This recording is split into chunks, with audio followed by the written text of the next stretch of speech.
it's a global situation, I would say, but it has.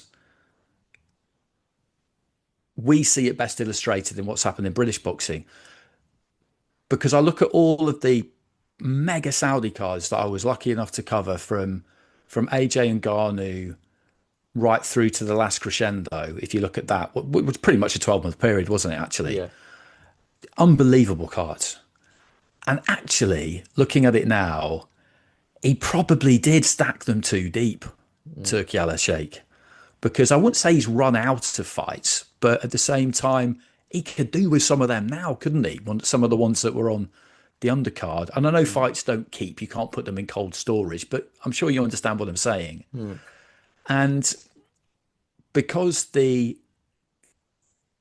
Saudi angle at that point was quite UK centric, due to the involvement of specifically Frank Warren, but also Eddie Hearn. We did have a lot of UK fighters end up on those cards, and a lot of big UK fights on those cards. I'll never forget watching Josh Buatsi and Callum Smith walk into the ring at what, 5 o'clock? Yeah, it was open the show. Yeah. Open the show, which was absolutely incredible. And you looked at the card and you thought, wow, that is amazing. And it was amazing. Mm. And no one was complaining at the time. I certainly wasn't.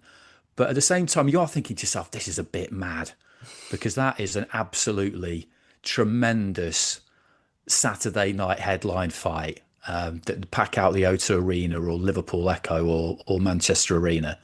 And there was quite a lot of that. Understandable at Wembley because it was at Wembley. But you saw a lot of UK fighters fighting on those undercards, populating those undercards.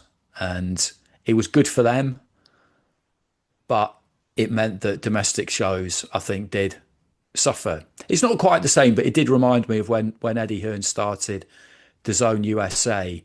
And in the early days, he took quite a lot of UK fighters over there to fight on Mm. those cards. And again, it was good for them because they were getting paid more there than they would have done here. But it was bad for the domestic shows.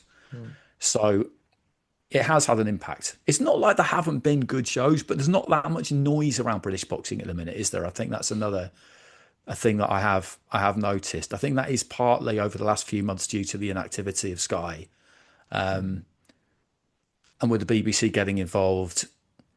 If they can really push it, then hopefully it can pick up some momentum. But I watched that interview with Adam and Anthony Crolla, and I thought he made a lot of good points.